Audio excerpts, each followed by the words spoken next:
Olá, povo de Deus, quarta-feira, tempo de Natal, 6 de janeiro de 2021. A nossa reflexão de hoje é a partir de 1ª carta de João, capítulo 4, versículos de 11 a 18 e de Marcos 6, 45 a 62. Na sequência da primeira leitura da carta de João, temos hoje como o cerne desse escrito. Ouçamos. Se Deus nos amou assim, também nós devemos amar-nos uns aos outros. A Deus nunca ninguém viu. Se nos amarmos uns aos outros, Deus permanece em nós e o seu amor chegou à perfeição em nós. Damos conta de que permanecemos nele e ele em nós, por nos ter feito participar do seu Espírito. Nós o contemplamos e damos testemunho de que o Pai enviou seu Filho como Salvador do mundo. Ver a Deus, conhecê-lo, permanecer nele, são 3 ações que dependem da vivência do amor fraterno. Sem este, não há conhecimento verdadeiro de Deus. Nesta perspectiva, quem somente conhece a Deus, ou seja, quem vive no amor fraterno, é capaz de dar o passo decisivo na fé cristã. Qual é esse passo? Confessar que Jesus Cristo é o Filho de Deus. Para João isso é fundamental, para fazer parte da koinonia, ou seja, da comunhão, da comunidade. Quem não ama seus irmãos não tem Deus com ele e não pode dar testemunho de sua fé em Jesus Cristo, o Filho enviado pelo amor do Pai a todos os que amam uns aos outros. Por último, nosso texto tem uma breve referência escatológica quando afirma: se somos no mundo como Jesus foi, podemos esperar confiantes o dia do juízo. No amor não há temor. Pelo contrário, o perfeito amor lança fora o temor.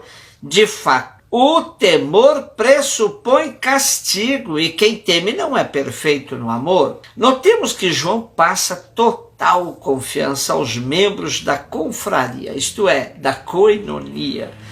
Quem ama não teme o dia do julgamento, pois, na verdade, já está julgado pelo amor. Podemos dizer, segundo a 1ª carta de João, que a verdadeira religião se fundamenta na vivência concreta do amor, e não nos ritos. E estes só têm sentido se forem expressão real do amor que há entre irmãos e irmãs. Marcos 6, 45 a 52. Interessante observarmos o dinamismo que envolve a vida de Jesus no começo do seu ministério segundo Marcos.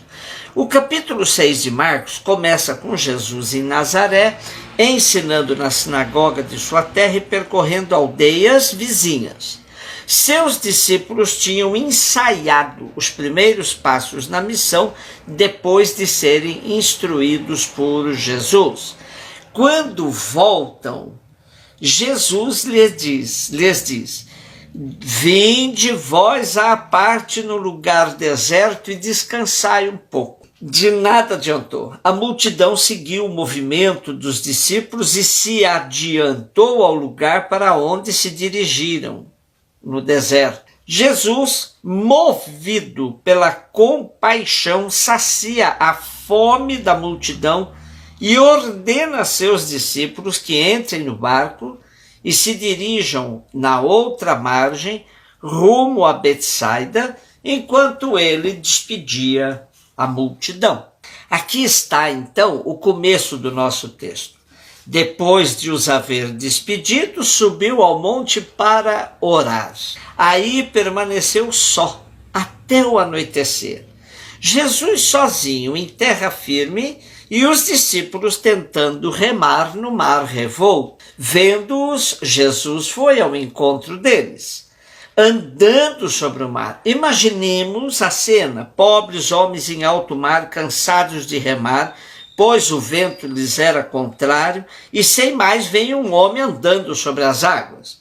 Claro, o medo é imediato. Será que o que vemos não é fruto de nosso cansaço? E Jesus queria passar na frente deles. Aos gritos de medo, os discípulos provocam a reação de Jesus, que se detém e lhes diz: coragem, sou eu, não tenhais medo. Subiu com eles na barca e o vento cessou.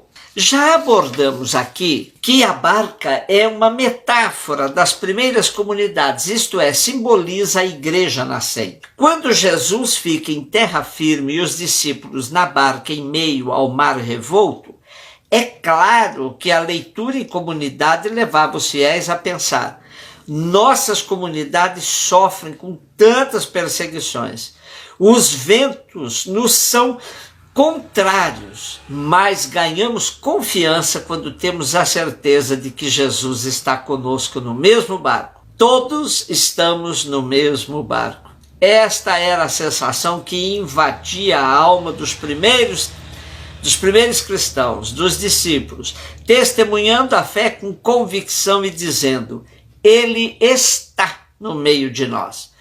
Comunidade sem Jesus não resiste aos ventos contrários. Com ele, ganha-se coragem e espanta-se o medo. Porém, vejamos que a narrativa de Marcos termina hoje com algo surpreendente, pois diz que eles sentiram um enorme espanto, pois ainda não tinham entendido o que se dera com os pães. Tinham o coração endurecido. Quando podíamos esperar que a razão pelo espanto fosse por ele ter vindo por sobre as águas? Não. Marcos diz que eles não entenderam esse gesto de Jesus porque não tinham entendido a experiência da partilha dos pães. Nesta experiência, os discípulos se encheram de euforia, pois além de saciar a fome de uma multidão, houve sobra de pão e peixes à vontade. Pronto, aqui estamos em boa companhia.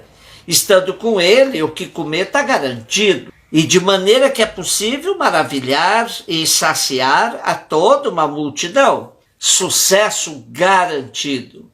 Estamos em terra firme. Ledo engano. Jesus os manda sair da zona de conforto e adentrar o mar, onde tudo se move e nada está garantido.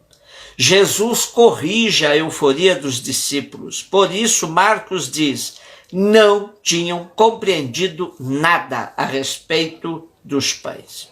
Essa narrativa de Jesus caminhando por sobre as águas sempre me lembra de uma experiência de minhas aulas de teologia. Um grande exegeta, meu professor, nos contou que numa ocasião, vários colegas dele, estudiosos da Bíblia, quiseram testar o método de leitura que usavam.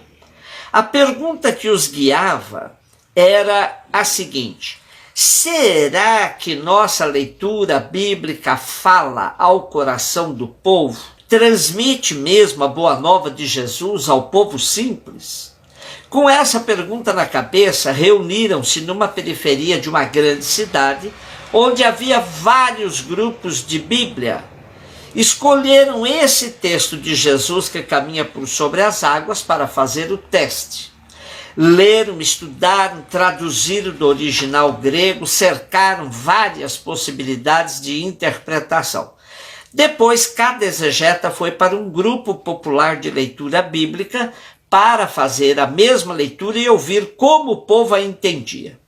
Depois da leitura, cada membro do grupo começou a dar a sua interpretação. Alguns diziam: para Jesus era muito fácil andar por sobre as águas, pois sendo ele Deus, para ele nada era impossível. Outros se interrogavam: será que de fato não havia um caminho de pedras que somente Jesus conhecia? E assim apareceram inúmeras interpretações. Dona Maria, quietinha no seu canto, foi provocada por um do grupo. E para a senhora, Dona Maria, o que significa Jesus andando por sobre as águas? E provocada reagiu assim: vocês querem saber o que eu penso? Eu não vi vantagem alguma. Vejam, meu marido vive bêbado, eu tenho 5 filhos, vivo de lavar roupas para sustentar a família. Vocês acham que se eu não soubesse andar por sobre as águas, teria conseguido estar vivo até hoje? Teria conseguido manter minha família? Nosso mestre disse que houve um silêncio no grupo e que a interpretação de Dona Maria colocou no coração de todos uma certeza. Quem está com Jesus é sim capaz de andar por sobre as águas tempestuosas da vida. Quando a Bíblia é lida à luz da vida, misturando Bíblia e vida, as curiosidades bíblicas se resolvem. Não ficamos perguntando sobre o impossível, mas entendemos que o importante é que a experiência de Jesus ilumine nossa vida, nossa prática. Um beijo no seu coração.